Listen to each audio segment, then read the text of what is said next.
दोस्तों, जब भी दुनिया में कोई आपदा या मुसीबत आती है तो लोगों को लगता है कि इससे पहले ऐसी मुसीबत कभी नहीं आई होगी। लेकिन कई बार इतिहास में झांकने पर पता चलता है कि गुजरे वक्त में आई परेशानियां मौजूदा परिस्थितियों से कहीं बढ़कर थीं। इस वीडियो में हम इतिहास के 13 ऐसे महामारियों का जिक्र करेंगे जिसने दुनिया भर में कोविड-19 से कहीं बढ़कर तबाही मचा चुका है, जिनके बारे में पढ़कर या सुनकर रूह कांप जाती है। दोस्तों, आपको बता दूं कि ये वीडियो थोड़ी लंबी हो सकती है, मगर फिर भी मैंने हर संभव कोशिश किया है कि कम समय में हर पॉइंट की वो सभी जानकारियां डिलीवर की जाएं, जिससे हर महामारी का समय, उससे जुड़ी परेशानियां और उसका निदान आपको प्रॉपर समझ में आए। मैं दावा करता हूं कि इतना संक्षिप्त में सीरियल वाइज तरीके से इतनी जानकारी आपको कहीं नहीं मिलने वाला है, इसलिए बिना किसी पॉइंट को मिस किए पूरी वीडियो जरूर देखिए। इसके अलावा अगर आप किसी पार्टिकुलर पेंडेमिक पीरियड को जानना चाहते हैं तो मैंने डिस्क्रिप्शन और कमेंट बॉक्स में टाइम स्टैम्प लगा रखा है, वहां से आप डायरेक्ट जंप कर सकते हैं। तो चलिए वीडियो शुरू करते हैं। उससे पहले हम ये जानते हैं कि आखिर महामारी कहते किसे हैं।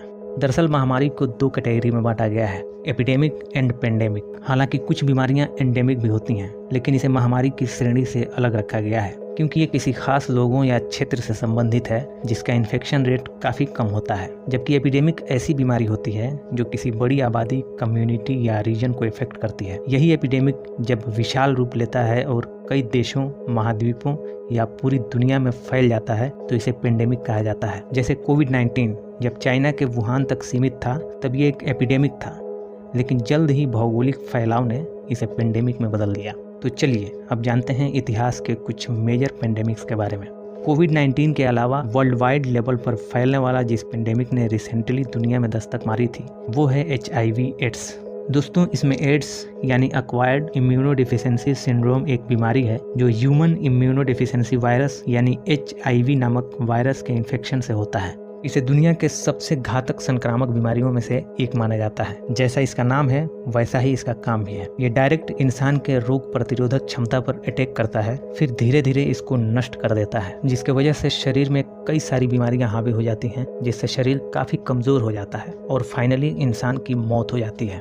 साल 1981 से अब तक इस वायरस ने 4 करोड़ से भी ज्यादा लोगों की जान ले चुका है। आपको जानकर हैरानी होगी कि अभी भी 4.5 से 5 करोड़ लोग HIV इन्फेक्शन के साथ जी रहे हैं, जिनमें से 25 लाख लोग केवल भारत में हैं। अभी भी हर साल दुनिया में 8 से 10 लाख लोगों की मौत HIV एड्स के कारण होती है। गौर करने वाली बात यह है कि बीते 40 सालों से अब तक इस बीमारी का कोई परमानेंट ट्रीटमेंट की खोज नहीं हो पाया है, लेकिन ऐसी दवाएं जरूर बनाई गई हैं जिससे इस बीमारी को धीमा किया जा सकता है। मजे की बात यह है कि ये वायरस कोविड-19 की तरह हवा में नहीं फैलता।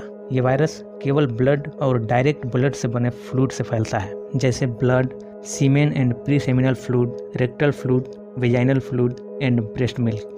HIV एड्स से कुछ पहले जिस महामारी ने दुनिया भर में तबाही मचाई वो था स्पेनिश फ्लू। दोस्तों, स्पेनिश फ्लू सांस से संबंधित बीमारी थी, लाइक कोविड-19, जिसका नाम दिया गया था इन्फ्लुएंजा, जो H1N1 इन्फ्लुएंजा ए नामक वायरस के इन्फेक्शन के कारण होता था। साल 1918 से 1920 के बीच तकरीबन 50 करोड़ लोग इस वायरस के चपेट में आए। उस वक्त के लिए यह आंकड़ा बहुत बड़ा है क्योंकि दुनिया की 1/3 आबादी इससे इन्फेक्टेड हो चुकी थी। इस बीमारी को इतने बड़े लेवल पर फैलने का सोर्स बना वर्ल्ड वॉर फर्स्ट, जिसमें लगभग हर देश ने हिस्सा लिया था। वर्ल्ड वॉर फर्स्ट खत्म होने के बाद सभी सैनिक इन्फ्लुएंजा वायरस इन्फेक्शन के साथ अपने अपने देश वापस गए, जिसके बाद इस महामारी की एक भयावह स्थिति बन गई। पूरी दुनिया में लगभग 10 करोड़ लोगों ने स्पेनिश फ्लू के कारण अपनी जान गंवाई, जिसमें से अकेले भारत में 2 करोड़ लोग मारे गए। यहाँ तक कि राष्ट्रपिता महात्मा गांधी भी इस संक्रमण के चपेट में आ गए थे, लेकिन कुछ दिनों बाद उन्होंने रिकवरी पा ली थी। 1918 में सैनिटरी कमिश्नर के रिपोर्ट में लिखा गया था कि भारत की सभी नदियां डेड बॉडीज से लदी हुई थी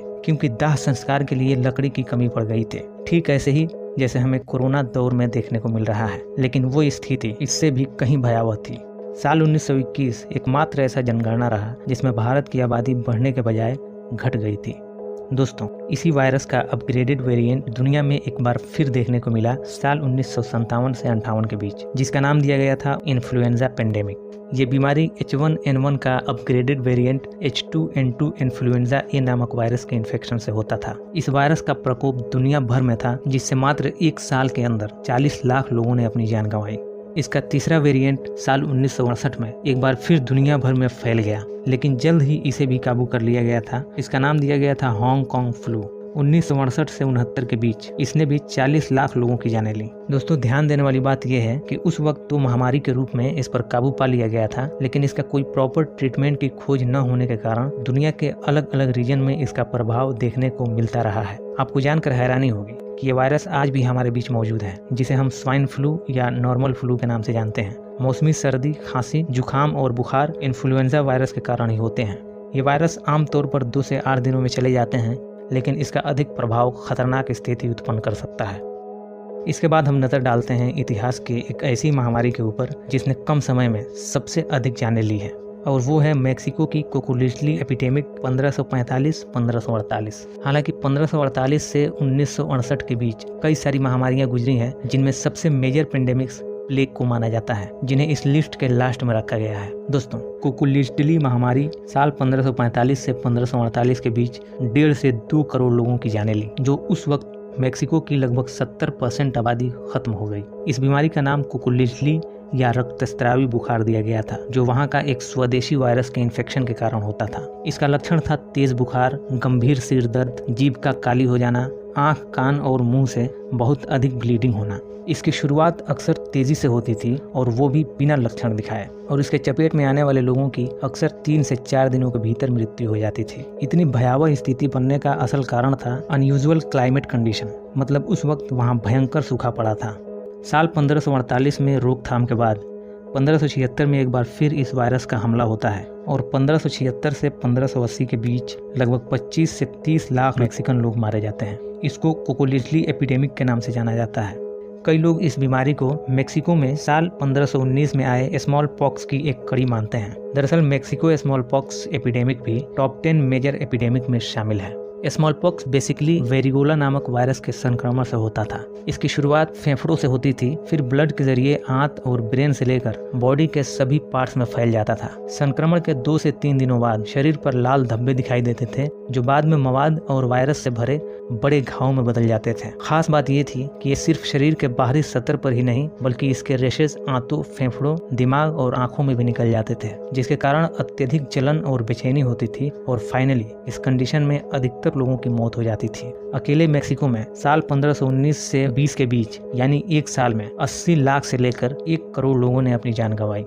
इसके अलावा स्मॉल पॉक्स सिर्फ मेक्सिको में ही नहीं, बल्कि पूरी दुनिया के लिए एक बहुत बड़ी समस्या थी। इसके चलते 18वीं सदी में 4 लाख यूरोपियन मारे गए, और 20वीं सदी में वर्ल्ड वाइड लेवल पर 30 से 40 करोड़ लोग मारे गए। साल 1974 में स्मॉल पॉक्स एपिडेमिक भारत के लिए 20वीं सदी की सबसे खराब चेचक महामारियों में से एक थी। इस महामारी में लगभग 60% केसेस अकेले भारत में थी। WHO की सोवियत संघ के साथ की गई मेडिकल मदद से 1977 तक भारत स्मॉल पॉक्स से फ्री हो गया था। इसके अलावा भी 19वीं और 20वीं सदी में दुनिया भर के वैक्सीनेशन अभियान के चलते 1979 में इस वायरस का पूरी तरह खात्मा हो गया था। आपको जानकर हैरानी होगी कि केवल यही एक ऐसा संक्रामक रोग है जिसका पूरी तरह खात्मा हो पाया है। अब आप सोच रहे होंगे कि चेचक जैसी बीमारी तो अभी भी हमें देखने को मिलती है। तो दोस्त, वो स्मॉल पॉक्स नहीं बल्कि चिकन पॉक्स है। ये बीमारी एक अलग वायरस के कारण होती है, जिसे वेरिसेला जोस्टर वायरस कहते हैं, जबकि स्मॉल पॉक्स की कॉज वेरियोला वायरस था। दोस्तों, अब बात करते हैं दुनिया में सबसे भीषण तबाही मचाने वाली महामारी द प्लेग के बारे में। प्लेग बीमारी यर्सिनिया पेस्टिस नामक बैक्टीरियल इन्फेक्शन के कारण होता था। इसके फैलने का मुख्य कारण फिलिया नामक एक कीड़ा है, जिसके पेट में प्लेग का बैक्टीरिया मल्टीप्लाई होता है, फिर उनके थ्रू इंसानों और जानवरों में फैलता है। इंसानों में होने वाले प्लेग बेसिकली 3 प्रकार के होते हैं: ब्यूबोनिक प्लेग, सेप्टिसीमिक प्लेग और न्यूमोनिक प्लेग। इसमें most common type bubonic plague है। इसका इन्फेक्शन लिम्फ फ्लूइड में होता है, जिससे लिम्फ नोड में काफ़ी दर्दनाक सूजन पैदा करता है। शुरुआत में इलाज न होने के कारण इन्फेक्शन ब्लड में इंटर कर जाता है, तब सेप्टिसीमिक प्लेग की शुरुआत होती है। ये पूरे इम्यून सिस्टम को गिराकर एक डेंजरस कंडीशन क्रिएट करता है। अगर यहाँ तक ब्यूबोनिक और सेप्टिसेमिक प्लेग का इलाज नहीं हो पाता है तो इन्फेक्शन फेफड़ों तक पहुँच जाता है और न्यूमोनिक प्लेग का कंडीशन बन जाता है। फिर कोविड-19 की तरह इसका फैलना आसान हो जाता है। ब्यूबोनिक इन्फेक्शन के 2 से 4 दिनों बाद कमर पर या बगल में सेब या अंडे आकार के फोड़े होते हैं। दरअसल ये लिम्फ नोड में स्वेलिंग के कारण होते हैं। फिर इन अजीब फोड़ों से खून और मवाद निकलने लगते हैं। इसके साथ और भी सिम्टम्स होते हैं, जैसे अधिक बुखार, वोमिटिंग, डायरिया और भयंकर दर्द। अगर प्रॉपर इलाज न मिले तो इस पीड़ा को सहते सहते फाइनली मौत हो जाती है। इस कंडीशन में अधिकतर लोगों की 2 से 7 दिनों के अंदर मौत हो जाती है। अब तक मालूम इतिहास के अनुसार दुनिया का फर्स्ट प्लेग ऑफ जस्टिनियन था, जो 6वीं शताब्दी में साल 541 से 549 तक यूरोप और वेस्टर्न एशिया में लगभग 10 करोड़ लोग यानी बाइजेंटाइन एम्पायर का 50% से ज़्यादा पॉपुलेशन खत्म हो गई। दोस्तों, इसके बाद शुरू होता है दुनिया का सबसे घातक महामारी ब्लैक डेथ। इसका भी मुख्य कारण ब्यूबोनिक प्लेग ही था। साल 1346 से 1353 के बीच इस महामारी ने यूरोप, पूरा एशिया और नॉर्थ अफ्रीका में 20 करोड़ लोगों को मौत के घाट उतार दिया।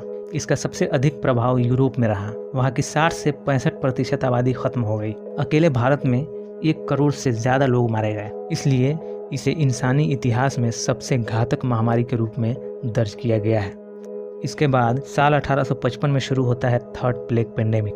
यह 1855 से 1960 तक यानी 95 सालों तक वर्ल्ड वाइड लेवल पर लगातार बना रहा, लेकिन इसके प्रति प्रिकॉशंस और फाइनली ट्रीटमेंट अधिक नुकसान से बचा लिया। 95 सालों में इस महामारी से 1.5 करोड़ लोगों ने अपनी जान गंवाई। इस बीच और इसके बाद भी प्लेग से मौत का सिलसिला खत्म नहीं हुआ। दुनिया के अलग अलग रीजन और कंट्रीज में इसका प्रभाव देखने को मिलता रहा है। साल 1629 से 1631 के बीच इटालियन प्लेग महामारी में इटली रीजन में 10 लाख से ज़्यादा लोग मारे गए। फिर 1656 से 1658 के बीच नेपलस प्लेग महामारी में साउथर्न इटली में लगभग 15 लाख लोगों ने जान गंवाई। उसके बाद पार्सियन प्लेग महामारी में पर्शिया में, जिसे ईरान के नाम से जाना जाता है, साल 1772 से 73 के बीच इस बीमारी से 20 लाख लोग मारे गए। थर्ड प्लेग के 1960 में खत्म होने के बाद भी दुनिया के अलग अलग हिस्सों में प्लेग के केसेस देखने को मिलते रहे हैं। आज के समय में भी एन एवरेज 10 से 15 केसेस हर साल देखने को मिलते हैं, लेकिन एंटीबायोटिक्स की खोज के बाद ये कोई जानलेवा बीमारी नहीं रह गया है। शुरुआती स्टेज में इसकी पहचान हो जाने पर इसका प्रॉपर ट्रीटमेंट संभव है। तो दोस्तों, ये जानकारी बहुत मेहनत से जुटाई गई है, इसलिए ये वीडियो सिर्फ अपने तक सीमित न रखिए। इसे यूट्यूब, व्हाट्सएप या फेसबुक के जरिए और लोगों को ज़रूर शेयर करिए। तो मिलता हूँ आपसे अगली वीडियो में। शुक्रिया।